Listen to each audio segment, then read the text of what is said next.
नमस्कार दोस्तों, स्वागत है आपका अनुपम आईएएस एकेडमी पर। आज की वीडियो में हम मोहम्मद बिन तुगलक का जो खुरासन का अभियान है, जो कराचील का अभियान है, उन दोनों अभियानों के विषय में देखेंगे। दरअसल हम यह समझने का प्रयास करेंगे कि कैसे मोहम्मद बिन तुगलक द्वारा किए गए ये अभियान उसके लिए एक बड़े परेशानी का सबब बन जाती है। और इसके साथ साथ हम यह भी समझेंगे कि जब भी कोई सुल्तान या कोई राजा इस तरह के अभियान करेगा जिससे उसको धन का लाभ नहीं होगा, उसका धन बहुत ज्यादा खर्चा होगा, तो अंततः उसका प्रभाव कैसे उसकी पूरी राजनीतिक व्यवस्था पर पड़ेगा, वह भी हम समझने का प्रयास करेंगे। इसके अलावा हम मोहम्मद बिन तुगलक को इतने डिटेल से इसलिए देख रहे हैं कि पहली बार यह ऐसा शासक है जो इतने व्यापक स्तर पर परिवर्तन करने का प्रयास करेगा। यह कृषि क्षेत्र में, युद्ध की व्यवस्थाओं में, मुद्रा व्यवस्था में, बहुत सारे क्षेत्रों में परिवर्तन करने का प्रयास करेगा। तो एक बेस का काम करेगा। जब हम मुगल काल पढ़ेंगे, पहला रीजन। दूसरा रीजन यह कि जब हम मुगल काल से आधुनिक भारत को पढ़ेंगे तो वहां पर भी यह बेस का काम करेगा कि क्या असफलताएं थी,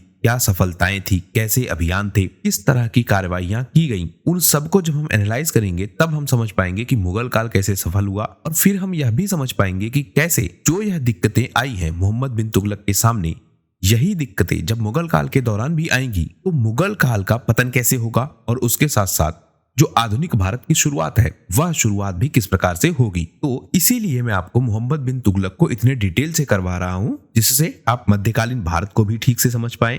मध्यकालीन भारत का जो आखिरी चरण है मुगल वंश, उसको भी आप ठीक से समझ पाएं। और उसके साथ साथ जो आधुनिक भारत है उसके इतिहास को भी आप ठीक से समझ पाएं। तो एक तरह से यह पूरा एक साइकिल है जिसे आपको ठीक से समझना होगा, तभी आप हिस्ट्री को ठीक से समझ पाएंगे। तो आज की वीडियो में हम इसके दो प्रमुख अभियानों को देखेंगे और समझेंगे कि इन अभियानों की विफलता के कारण कैसे उसकी जो पूरी व्यवस्था है, स्पेशली उसकी आर्थिक व्यवस्था, वह परिवर्तित होती है और उसके साथ साथ जो उसकी नीतियां हैं वह किस प्रकार से परिवर्तित होती है। सबसे पहले हम देखेंगे खुरासन के आक्रमण को। यह आक्रमण 1330 से 1331 के मध्य में किया गया था। जो खुरासन का क्षेत्र है, यह क्षेत्र कौन सा है? वह पूरा क्षेत्र जिसमें आज का ईरान, अफगानिस्तान, तुर्कमेनिस्तान और उज्बेकिस्तान, इसके कुछ हिस्से इसमें शामिल हैं। तो ईरान का कुछ हिस्सा, अफगानिस्तान का कुछ हिस्सा, तुर्कमेनिस्तान का कुछ हिस्सा और उज्बेकिस्तान का कुछ हिस्सा इस खुरासन के क्षेत्र में शामिल है। ये जो खुरासन का क्षेत्र है यह प्राचीन काल से लेकर मध्यकाल तक जो इस्लामी साम्राज्य है उसका एक महत्वपूर्ण केंद्र था। तो यह कोशिश क्या कर रहा है कि जो एक महत्वपूर्ण केंद्र है इस्लामी साम्राज्य का, उस पर यह अपना नियंत्रण स्थापित कर ले और खुद को इस्लामी साम्राज्य का एक प्रमुख नेता दिखा सके। हमने जब यह भी देखा था कि इसने अपनी राजधानी ट्रांसफर की थी तो वहां पर भी इसने यह बात ध्यान में रखी थी कि जो मुस्लिम बाहुल्य क्षेत्र है देवगिरी, वहां पर राजधानी ट्रांसफर की, तो वह प्रभाव भी हमको दिख रहा था। वहीं जब हम अब देख रहे हैं जो खुरासन का आक्रमण है, वहां भी यह लक्ष्य है कि जो इस्लामी बाहुल्य क्षेत्र है उस पर वह अपना अधिकार कर ले। कुल मिलाकर यह कोशिश कर रहा था कि एक विशाल साम्राज्य की यह नींव डाले, एक बड़े साम्राज्य की यह रचना करे। लेकिन अंततः इसका यह प्रयास भी असफल हो जाता है। हम समझे कि जो आक्रमण की इसने योजना बनाई वह किस प्रकार से बनाई और अंततः वह योजना कैसे फेल कर गई। इसने खुरासन पर आक्रमण करने के लिए, उस क्षेत्र को जीतने के लिए बड़े पैमाने पर सेना इकट्ठी की, बहुत सारे संसाधनों को इकट्ठा किया, बहुत सारे सैनिकों को इसने ट्रेनिंग दी और उसके साथ साथ बहुत सारी धनराशि उसने खर्च की। तो बहुत लंबी तैयारी इसने की जिससे यह पश्चिम की ओर आगे बढ़े, मतलब भारत के पश्चिम की ओर आगे बढ़े और आगे बढ़कर खुरासन के क्षेत्र पर अधिकार कर ले। तो बहुत सारा धन यह इस अभियान में खर्च करता है और इसका प्रभाव हमको यह भी दिखता है कि जब यह इस खर्च को करेगा तो उसकी पूर्ति कहां से करेगा, उस पर जब यह विचार करेगा तो यह क्या करेगा, नए नए प्रयोग करेगा। कृषि कर बढ़ाएगा, सांकेतिक मुद्रा जारी करेगा, अग्रिम कर लेगा, वो उस तरह की सारी व्यवस्थाएं यह लागू करने का प्रयास करेगा। इसी तरह की योजना जब आप देखेंगे मुगल काल में, तो मुगल काल के दौरान भी जब आप औरंगजेब को देखेंगे और औरंगजेब का भी जब आप दक्कन अभियान देखेंगे, तो दक्कन अभियान के दौरान भी औरंगजेब को लाभ नहीं मिला था।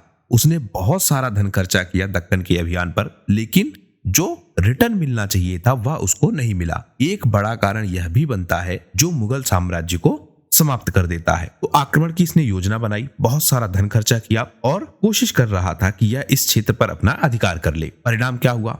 इसको असफलता का सामना करना पड़ा, क्योंकि यह जो आक्रमण होना था यह आक्रमण हो ही नहीं पाया। इस आक्रमण को करने से पहले ही इसे अपना विचार त्यागना पड़ा। और क्यों? क्योंकि इसकी जो प्लानिंग थी वह प्लानिंग खराब थी। उसके अलावा जो सबसे बड़ी समस्या उत्पन्न हुई कि जो आंतरिक प्रशासनिक व्यवस्था है वह व्यवस्था इस आक्रमण के विरोध में थी। तो इसने खर्च बहुत सारा कर दिया, तैयारी इसने बहुत सारी की, लेकिन अंततः यह आक्रमण ही नहीं कर पाता है। इससे आर्थिक संकट उत्पन्न हो जाता है। जितना भी इसने खर्च किया वह खर्च किसी तरह से रिटर्न नहीं हुआ और इसकी जो आर्थिक स्थिति है वह काफी कमजोर पड़ जाती है। इसीलिए नए नए प्रयोग यह करेगा और जब आर्थिक स्थिति कमजोर पड़ी तो जनता पर इसने कर बढ़ाया।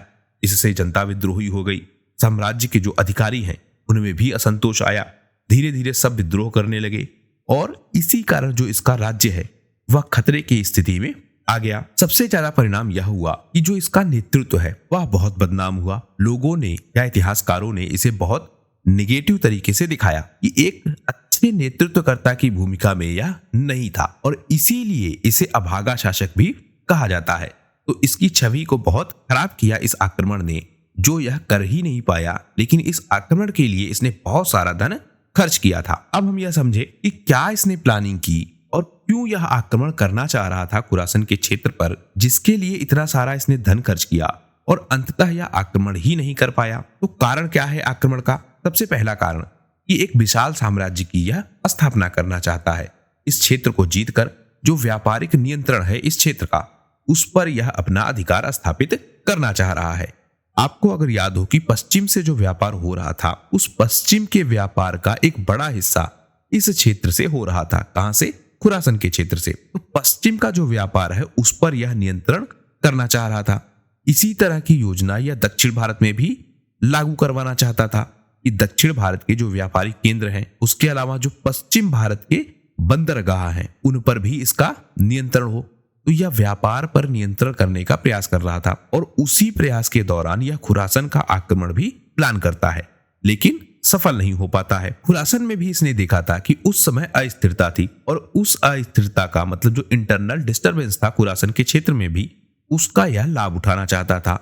वहां की जो राजनीतिक व्यवस्था थी वह काफी डावाडोल थी। वहां पर जो स्थिति थी वह काफी चिंताजनक थी। लोग आपस में ही लड़ रहे थे, शासक कमजोर थे। इसने सोचा कि इस स्थिति का लाभ उठाया जाए और इस क्षेत्र पर अधिकार कर लिया जाए। तो आर्थिक लाभ तो इसको हो ही रहा था, राजनीतिक लाभ भी यह प्लान कर रहा था। व्यापार पर नियंत्रण करने का प्रयास, आर्थिक स्थिति को और बेहतर करने का प्रयास, यह सारे प्रयास यह कर रहा था। इसके साथ एक कारण हमको और दिखेगा जो बहुत बड़ा कारण है कि जो इस्लामी जगत है उस जगत में यह प्रतिष्ठा पाना चाहता था। राजधानी जब इसने ट्रांसफर की देवगिरी, तो उसके पीछे भी कहीं ना कहीं यही लक्ष्य इसका दिख रहा था। मतलब और बहुत सारे कारण थे, लेकिन एक कारण हमको यह भी दिख रहा था कि इस्लामी दुनिया में यह अपना महत्व स्थापित करना चाहता था। एक अच्छा इस्लामी व्यक्ति यह खुद को दिखाना चाहता था, उनका राजा बनना चाह रहा था। तो इसीलिए जो खुरासन का क्षेत्र है वह मुस्लिम बाहुल्य क्षेत्र था।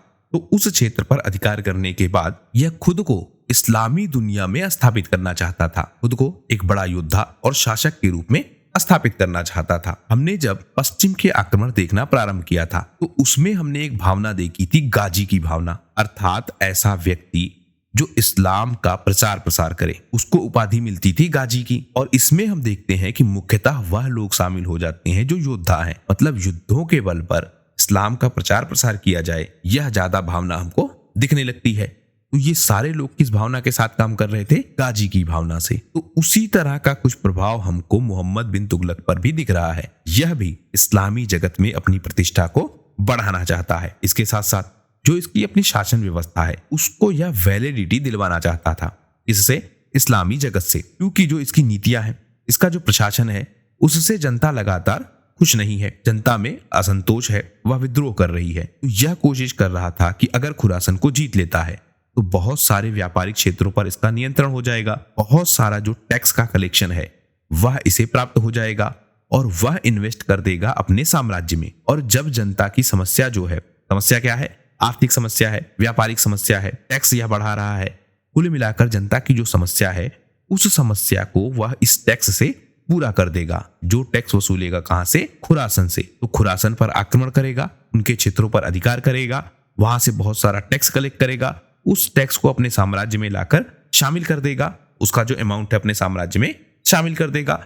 इससे इसके साम्राज्य के जो लोग हैं वह खुश हो जाएंगे। कुछ इस तरह का विचार भी इसके मन में हमें दिखता है। तो हमने यह समझा कि यह आक्रमण करना क्यों चाह रहा था, लेकिन इसका आक्रमण विफल क्यों हुआ हमको यह भी समझना होगा, क्योंकि इसने इतनी लंबी तैयारी की, इतनी बड़ी इसकी योजना थी कि इसकी जो सारी परेशानियां हैं वह कहीं ना कहीं इस आक्रमण से और इस क्षेत्र को जीतने से दूर हो सकती थी। तो इसने क्यों इस आक्रमण को टाल दिया? इस आक्रमण के पीछे हमको यह समझना होगा, एक जो क्षेत्र है, क्षेत्र कौन सा है? ट्रासोक्सियाना। ये जो क्षेत्र है इसका बहुत इंपॉर्टेंट रोल है। यह क्षेत्र कहाँ है?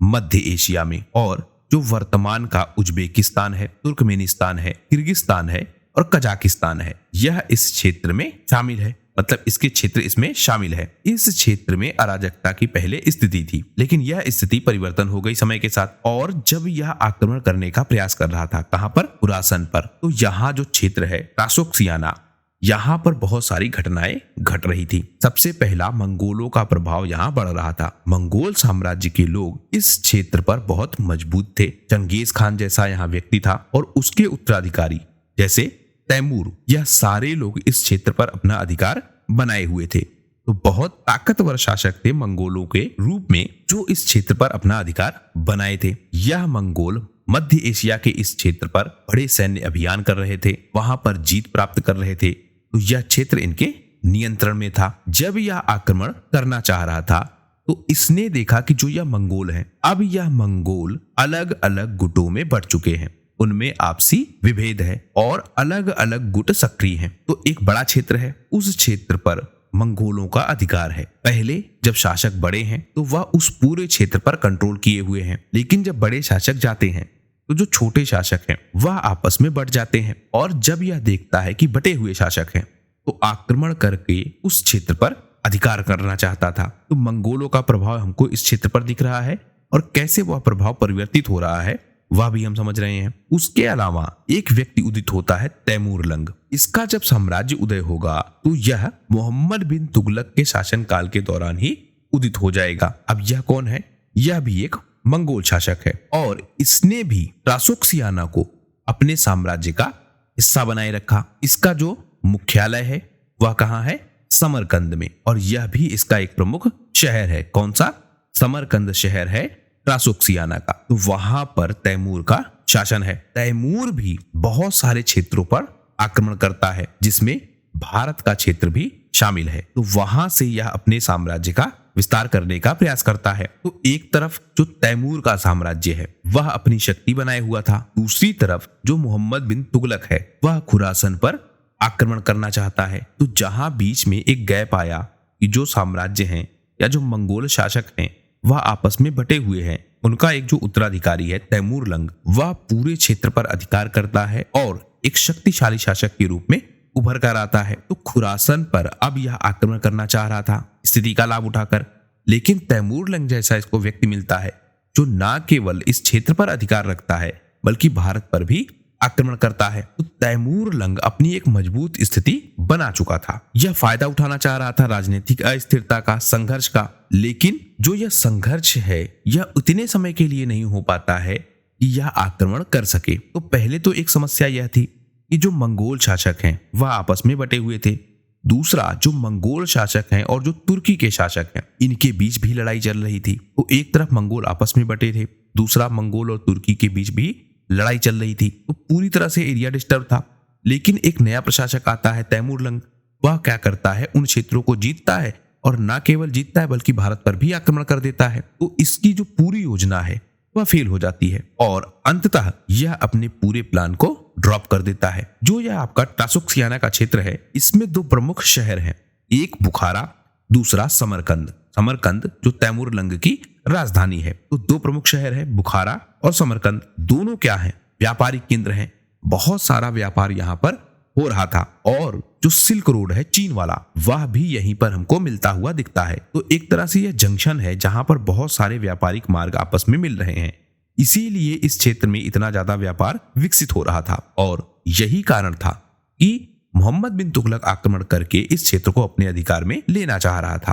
तो बुखारा और समरकंद दो प्रमुख क्षेत्र हैं और व्यापारिक रूप से यह बहुत महत्वपूर्ण थे। इसके अलावा इस शहर में जो वैज्ञानिक उपलब्धियां हैं, साहित्य का विकास है, और जो धार्मिक केंद्र के रूप में इसकी प्रसिद्धि है वह भी हमको मिलती है। तो मोहम्मद बिन तुगलक भी क्या प्रयास कर रहा था कि इस क्षेत्र पर अधिकार करेगा और अधिकार करने के बाद जो अपनी स्थिति है इस्लामी जगत में उसको काफी इनहेंस कर ले जाएगा, लेकिन आक्रमण हो ही नहीं पाता है। तो अगर हम एग्जैक्ट समझना चाहें कि तुगलक का जो सैन्य अभियान है और राक्सोक्सियाना की जो स्थिति है उसमें हमें क्या दिखता है, तो जब यह आक्रमण करना चाह रहा है तो परिवर्तित हुई स्थितियां इसको मिलती है, जो राजनीतिक व्यवस्था है वह भी परिवर्तित है और इसके जो आंतरिक विद्रोह हैं वह भी इसको रोक देते हैं और कुल मिलाकर यह आक्रमण सफल नहीं हो पाता है। लेकिन इन सब के बावजूद भी तुगलक एक प्रयास और करता है, सेना को यह किसी तरह से भेजता है, लेकिन जो ज्योग्राफिकल सिचुएशन है वह सिचुएशन भी इसके अगेंस्ट पड़ती है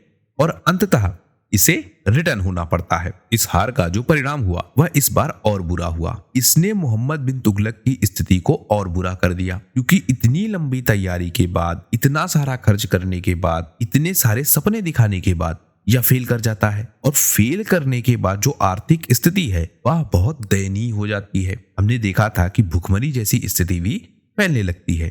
तो एक ऐसी योजना के लिए जिसके लिए इसने इतना सारा धन खर्चा किया, वह योजना जब विफल हो जाती है तो जनता में जो विद्रोह है वह विद्रोह बहुत तगड़ा होने लगता है। तो इस तरह हमने देखा कि खुरासन के आक्रमण को यह किस तरह से अंजाम देना चाह रहा था, लेकिन क्या स्थितियां थी और किस तरह से स्थितियां बदल रही थी खुरासन के क्षेत्र में जिससे यह आक्रमण नहीं कर पाया। अब हम दूसरा आक्रमण देखेंगे, कराचील का अभियान।